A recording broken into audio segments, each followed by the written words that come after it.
Imagine sitting in class and not being able to understand anything your teacher's saying, not being able to hear her, having to learn from lip reading alone.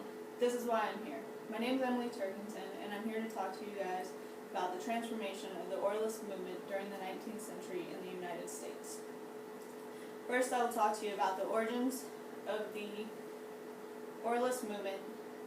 Then I will talk to you about the impact Alexander Graham Bell had on the Oralist movement and the effects that had on deaf people. First, what was the Oralist movement? The Oralist movement originated in Europe during the 16th century.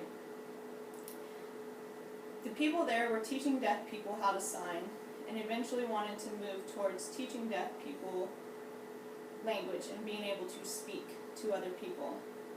The success stories of these people spread rapidly throughout Europe and eventually to the United States. That is where Alexander Graham Bell came in. Alexander Graham Bell attended the Congress of Milan in 1880. This was an international meeting of educators of deaf people to try to find a solution of how to teach people to speak language that were deaf. Alexander Graham Bell then came back to the United States and founded the American Association for the Promotion of Teaching Speech to Deaf People.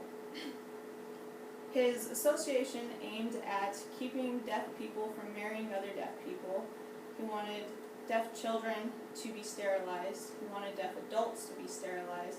And he didn't want any sort of mixing of deaf people with each other in education. The reasons for this is he was appalled at the thought of a deaf variety of the human race.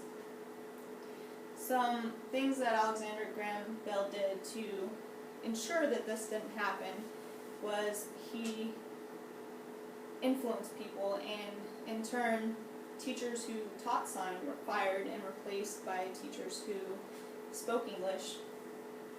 By World War I, 80% of deaf children were taught without sign. Also, if deaf people or anybody in an Oralist school signed at all, their hand was struck by a ruler. These were pretty extreme things.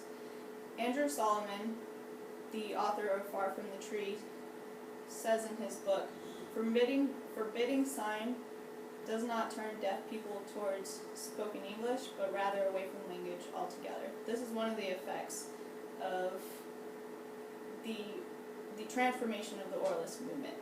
People would not have any language at all, so they in turn reverted back to a very avoidable state of mental retardation. Even though things like this were happening, people still pushed for deaf people to only be taught by spoken English. Jackie Roth, a deaf activist who attended Lexington, said of her history class, for 2 weeks they were taught to say the word guillotine, and that was all they learned of the French Revolution. Even though society knew that the education was inadequate, they still didn't do anything to adapt to the needs of deaf people.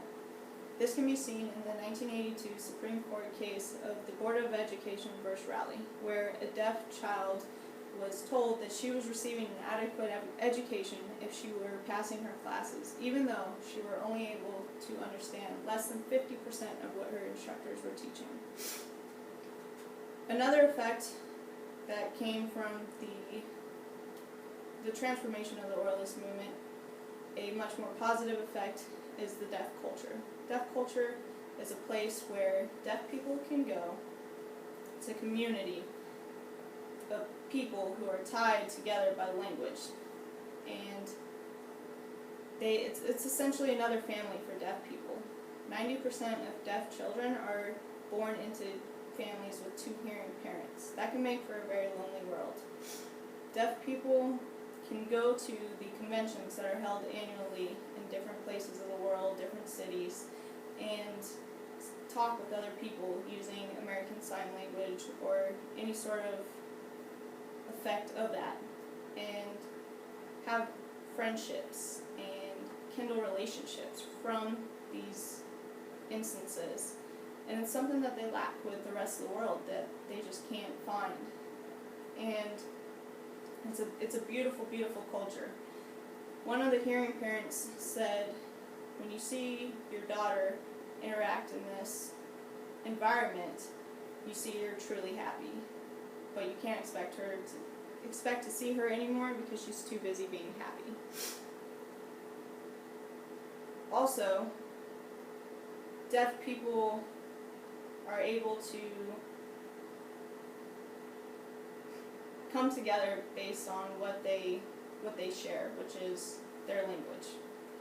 I'm going to wrap this up. Today I talked to you about the transformation of the Oralist movement and the effect that it had on deaf people in the United States during the 19th century. I began by telling you about the origins of the Oralist movement. Then I told you about the impact Alexander Graham Bell had on the movement. And finally, I concluded by telling you 2 effects of the movement on deaf people. Thank you for your time.